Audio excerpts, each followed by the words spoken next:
necesito tu presencia. Tengo hambre de ti, tengo hambre de ti. Necesito tu toque, yo busco tu rostro, necesito tu presencia. Desesperado por ti, desesperado por ti.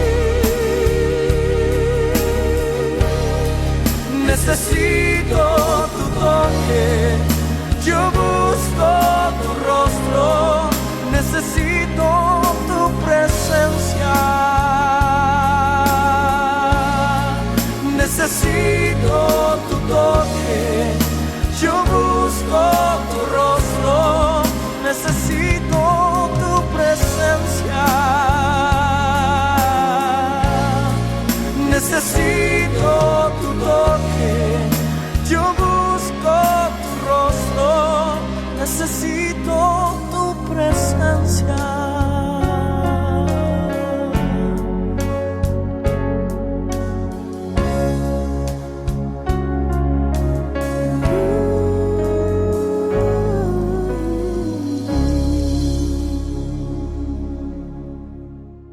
Buenos días, aquí estamos como todos los sábados compartiendo la palabra del Señor. Ya estamos en diciembre y qué hermoso es que podamos seguir. Bueno, nos quedaron algunas preguntitas de los últimos días de noviembre, que en esta semana se terminó el mes de noviembre, así que vamos a retomar desde el 28 de noviembre y luego comenzamos diciembre, así que les aliento para que terminemos juntos este año buscando al Señor y la palabra, y por supuesto que siempre vamos a estar leyendo la palabra de Dios porque es vida para y medicina, dice el salmista, para nuestros huesos. Así que vamos a dar comienzo entonces desde 2 de Corintios, desde el capítulo 7 al 9. La pregunta dice, del capítulo 7, ¿de qué debe limpiarse el buen cristiano? En el versículo 1 dice, de toda contaminación de carne y de espíritu, perfeccionándose en la santidad. Y la pregunta 2 dice, ¿qué características tenían las iglesias de Macedonia? En el capítulo 8 de 2 de Corintios encontramos esta respuesta. Eran gozosas, dice, las iglesias, a pesar de las pruebas. Y también otra característica era que eran muy generosas. Bueno, acá tenemos este capítulo donde habla acerca de la siembra. 2 de Corintios capítulo 9, el 11, dice Pablo, hablando por el Espíritu, dice que Dios quiere que usted sea enriquecido en todo. ¿Se imagina? Yo le animo, si le parece, a hacer una lista en aquellas cosas en las que usted piensa que usted puede ser enriquecido. O sea, está en abundancia. Hacer una lista, eso lo tiene que hacer usted ahí en sus apuntes, en sus cuadernos. Ahora crea que lo que Dios dice se soltará sobre su vida. Ahí en esa lista que hiciste, cree que Dios va a soltar esa bendición. Este pasaje habla expresamente de la bendición material. Dios quiere que usted esté bendecido en todo, y todo es todo. También incluye la bendición material. Ahora bien, la razón por la que Dios bendice a alguien con abundancia radica en que esa persona, dice la palabra, ha sembrado generosamente. 2 de Corintios 9:6 dice esto.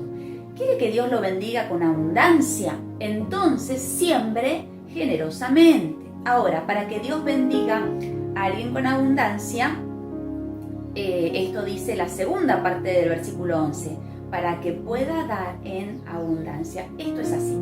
Yo doy, siembro con generosidad y Dios me bendice con abundancia, para que yo pueda dar con abundancia al que necesita, es decir, una cadena.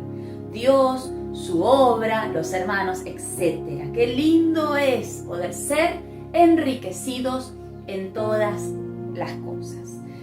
Vamos a 2 de Corintios capítulo 10 al 13, dice, ¿cómo no deben y sí deben ser nuestras armas como cristianos? Bueno, nuestras armas no deben ser carnales.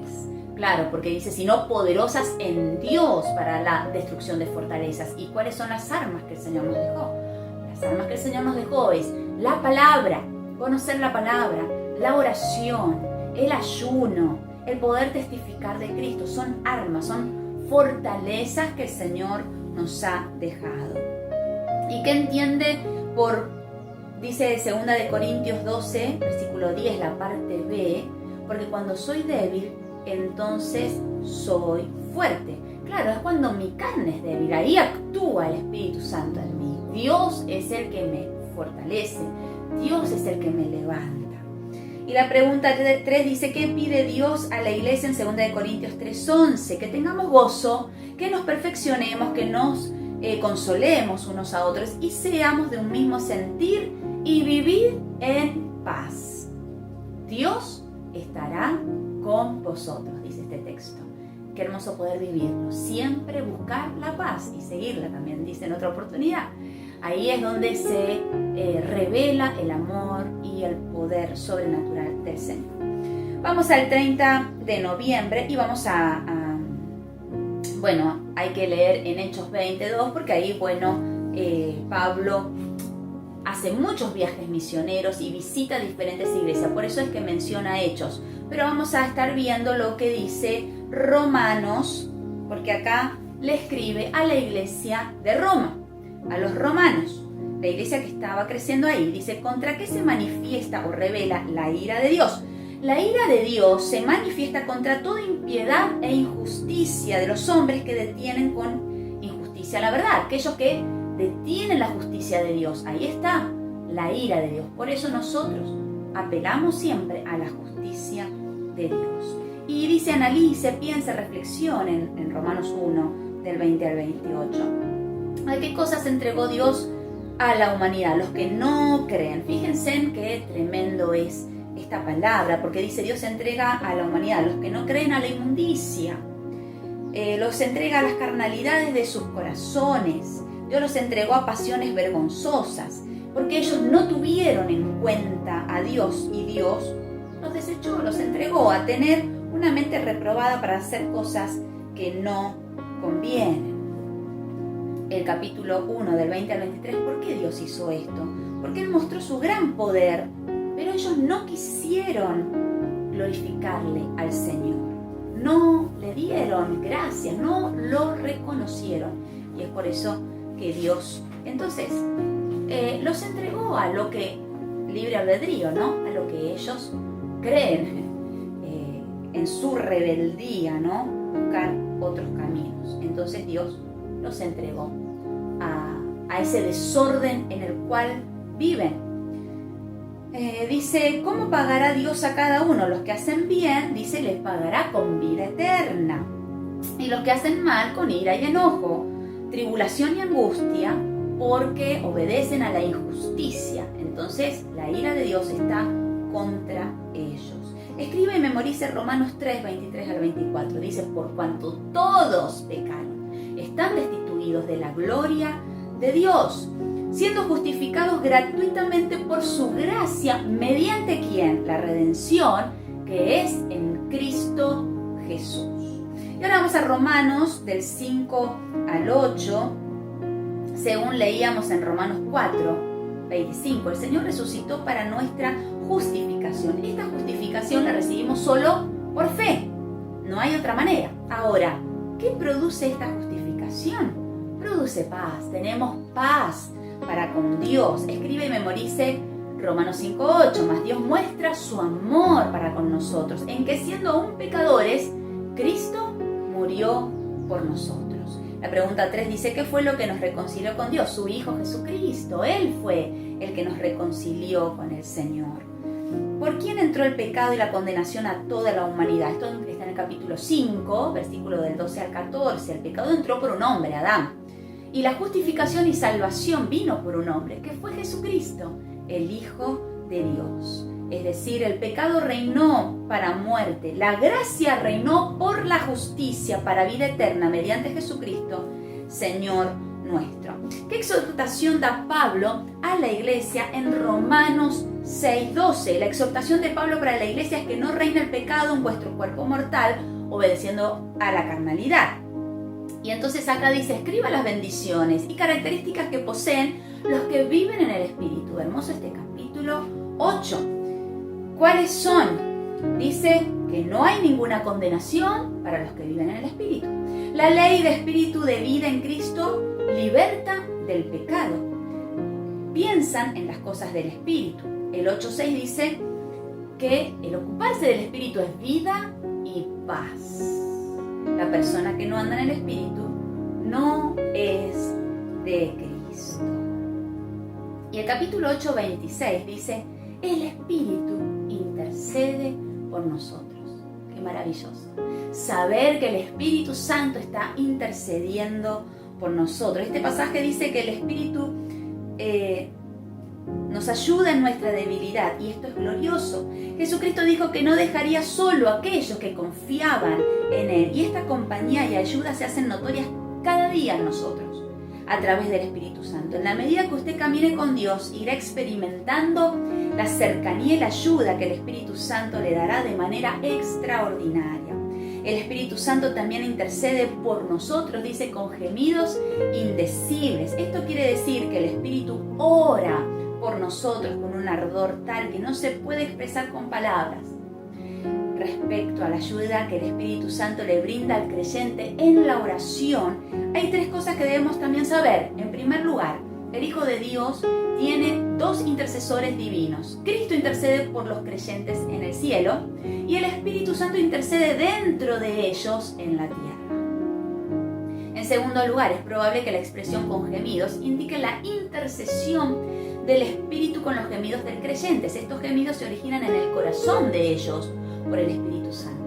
Y en tercer lugar, los anhelos y deseos espirituales de los creyentes tienen por fuente el Espíritu Santo que vive en su corazón. Él apela al Padre a favor de las necesidades de sus hijos conforme a su voluntad. En la hora difícil, hermanos, recordemos esta palabra. No está solo. El Espíritu Santo de Dios está en usted y con usted. ¿Cuántos dicen amén? El Espíritu Santo está con vos. Él no te va a abandonar, Él no te va a dejar. Él va a estar con nosotros hasta el día que nos vayamos con el Señor. Y capítulo 8 de Romanos 35 al 38 es hermoso. Dice, ¿quién nos separará de Cristo? Nada nos podrá separar. Ni tribulación, ni angustia, ni hambre, ni desnudez, ni injusticia, ni dolor. Ninguna cosa podrá separarnos del amor de Dios, del amor de Cristo que está en nosotros y Él está por nosotros. Así que recordá siempre esta palabra. Nadie nos separará del amor de Dios. Vamos a Romanos, tenemos que leer del 9 al 11, pero la pregunta está en el capítulo 10:1.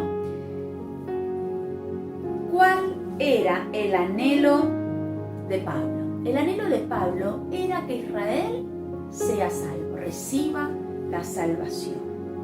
¿Qué debe hacer cualquier persona para ser salvo? Acá tenemos este capítulo 10, 9, versículos 9 y 10, lo que tenemos que hacer siempre. Dice la palabra que con el corazón se cree para justicia, pero con la boca se confiesa para salvación. Debe confesar con su boca y creer en su corazón que Jesús fue levantado de los muertos. ¿Cómo vive y se desarrolla la fe en una persona? La fe es por el oír. ¿Qué cosa? El oír la palabra de Dios. El que escucha palabra va a tener más fe. El que escucha otras cosas, que no es la palabra de Dios, no va a tener de dónde agarrarse. Va a caer en la angustia, en la desesperanza y todo lo que gobierna este mundo, ¿no? Pero nosotros como hijos de Dios tenemos que escuchar siempre la palabra de Dios.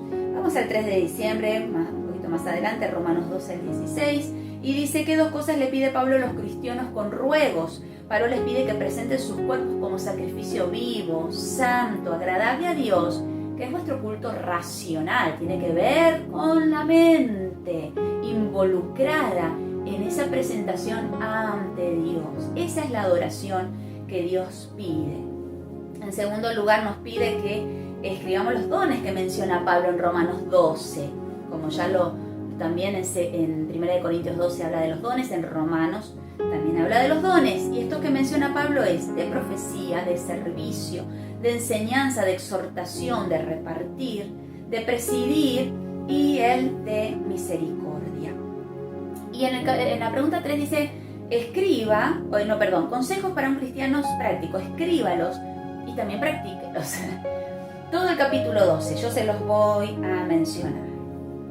Consejos: no finjas amar, aborrece lo malo y sigue lo bueno, ámense los unos a los otros con amor fraternal, hónrense, diligentes sean, fervientes en espíritu, gozosos en la esperanza, sufridos en la tribulación, constantes en la oración, compartiendo para las necesidades de los santos, practiquen la hospitalidad, bendigan a los que persiguen, gócense con los que se gozan, unánimes entre vosotros, no altivos, no paguéis a nadie mal por mal, si es posible, estad en paz con todos los hombres, no se vengan, sino dejen lugar a la ira de Dios.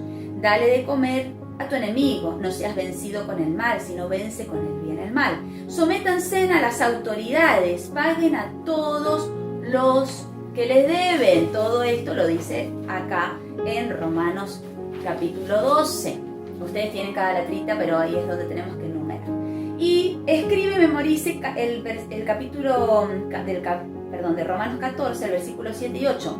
Porque ninguno de nosotros, dice, vive para sí, y ninguno muere para sí. Pues si vivimos, para el Señor vivimos. Y si morimos, para el Señor morimos. Así pues, sea que vivamos o que muramos, del Señor somos.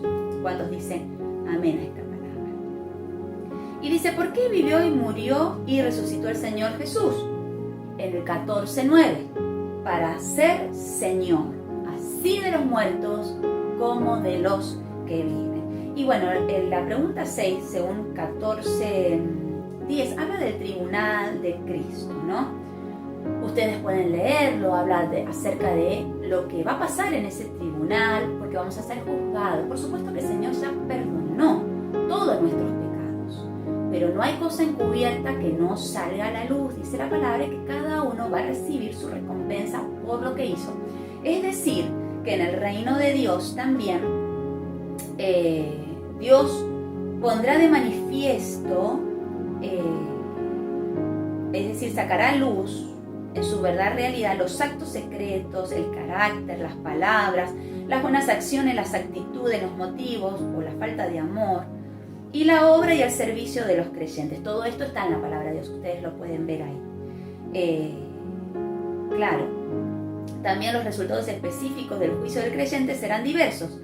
Habrá confianza o vergüenza, aprobación divina, tareas y autoridad en el reino de Dios, posición, recompensas y honor. El juicio inminente de los creyentes debe perfeccionar en ellos el temor del Señor y hacer que tengan la mente despejada y dominio propio, que velen y oren, que lleven una vida santa y piadosa y que sean compasivos y bondadosos con todos. Es el reino del Señor, que está basado en el amor, el vínculo perfecto.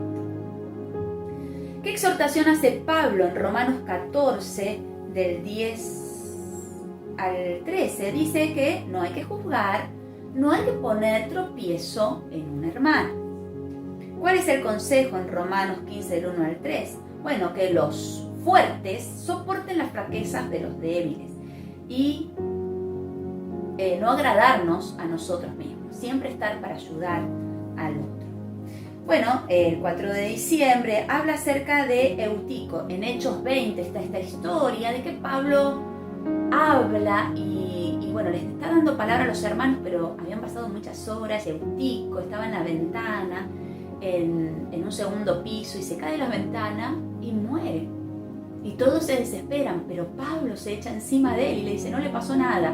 Y hace que Eutico resucite, se levante en el poder del Señor. Pablo resucita a Eutico. ¿Qué le decía el Espíritu Santo a Pablo en cada ciudad a la que iba a predicar? En el capítulo 20, versículo 23, le dice que le esperan prisiones y tribulaciones. ¿Por qué Pablo tenía paz en su corazón acerca de su ministerio? Y bueno, porque él hacía lo que Dios le decía que tenía que hacer. Hablaba lo que Dios le daba para hablar. Y da el apóstol Pablo en el capítulo 20 de Hechos, versículo 28 al 32, a los ancianos de la iglesia. Dice: mirad, apacentad la iglesia del Señor, la cual Él ganó por su propia sangre. Tengan cuidado, porque entrarán los rapaces para destruir, para llevarse las ovejas. Algunos se levantarán entre ustedes para arrastrarlos. Por eso tienen que velar para sobreedificar y dar herencia con todos los santos. Y viene Agabo, que era un profeta de Dios, y le dice a Pablo que en Jerusalén lo iban a atar de manos y pies. Pero ahí está la palabra de Dios sobre Pablo. Le dice, claro, los hermanos al escuchar esto le piden que no vaya. Pero Pablo le dice: por favor, ¿qué están diciendo? Yo no solamente estoy dispuesto a que me aten, sino que estoy dispuesto hasta a morir por Cristo. Y eso fue lo que Pablo hizo. Murió por la causa de Cristo. Qué hermosa esta declaración. ¿Lo dijo usted alguna vez? ¿Está dispuesto usted a morir por el Señor? Creo que la gran mayoría de los creyentes en Cristo, bueno, lo hemos dicho alguna vez o muchas veces. Estoy dispuesto a morir por el nombre de Jesús. Suena muy bien, muy lindo. Si alguna vez estas palabras las dijo, ¿cree que son ciertas en su vida? No decimos esto para torturarle, sino para ayudarle a reafirmar este compromiso. ¿En qué se notará en nosotros que estas palabras son ciertas? Analicemos un poquito. ¿Conoce cada día más al Señor a través de la oración y la lectura de la palabra? ¿Busca al Señor? ¿Sirve desinteresadamente? ¿Se ha apartado definitivamente del pecado? ¿Diezma y ofrenda para solventar la obra del reino? ¿Mide los esfuerzos que hace para servir al Señor? ¿Dejó que el Espíritu Santo arrancara su carácter, genio, para que Dios cambie su vida? ¿Murió a su yo y ahora Jesucristo reina en usted? Si le cuesta acceder a lo de Dios, responderle afirmativamente a las cosas pequeñas que Él pide, ¿cree que está dispuesto a morir por el Señor? Pablo dice: yo estoy dispuesto a morir por Jesucristo. No solo se refiere a que está dispuesto a que lo maten, sino a padecer lo que sea. Bueno, hemos leído bastante sobre Pablo y todas las cosas que le sucedieron, pero quizás no sabía que Pablo en esta oportunidad estaba profetizando su final. Nuestra reflexión para hoy es: ¿estoy yo dispuesto a morir por el nombre del Señor Jesús? Afiance su compromiso en el Señor. Estemos dispuestos a lo que sea, porque el Señor se lo merece. Él murió, hoy nos da su libertad. Y yo creo que el Señor nunca nos va a dar una carga más grande que la que podamos resistir, dice su palabra. Vamos a orar. Padre, te damos gracias por tu palabra. Te pedimos, Señor, que tú puedas ayudarnos a ser esos discípulos como lo fueron los primeros apóstoles, dispuestos a morir por ti. Señor, vos hiciste tanto por nosotros. ¿Qué podríamos darte nosotros, nuestras vidas? Te las rendimos a ti y te damos gracias porque tú reinas en nuestras vidas. Ayúdanos a que nuestro compromiso sea verdadero contigo. Señor, quita las inmadureces y las carnalidades que nos separan de ti para poder ser obreros aprobados según tu palabra. En el nombre de Jesús te doy gracias porque tú nos ayudas cada día y porque tu Espíritu Santo está con nosotros. Toda la gloria, toda la honra y todo el poder sea tu nombre. Amén y amén. Que Dios te bendiga y contagiémonos a buscar cada día más del Señor, menos carne y más de Dios en nosotros. Chau, chau. Nos vemos mañana en la casa del Señor para adorarlo, para alabarlo. En la mañana a las 10 y 19:30 horas por la tarde. Que Dios te bendiga.